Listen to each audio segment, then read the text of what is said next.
রাজা রাজসভায় যায়। বলুন বাবা, আমি আপনার কি সেবা করতে পারি? তোর মুখ দেখে মনে হচ্ছে তুই অনেক বিষণ্ণ, আর তোর বিষণ্ণতার কারণ আমি জানি। সত্যি বলেছেন। হ্যাঁ, এই বছরের মধ্যেই তুই বাবা হতে পারবি।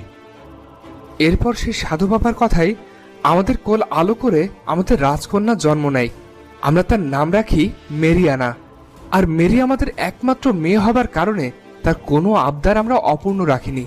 সে যা যা চাইতো আমরা তাকে তাই তাই এনে দিতাম। আর তাই মেরিয়ানা অনেকটা অবাধ্য আর অহংকারী হয়ে উঠেছিল। সে কাউকেই মূল্য দিত না।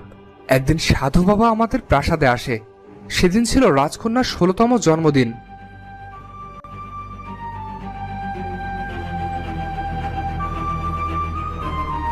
আজ তোর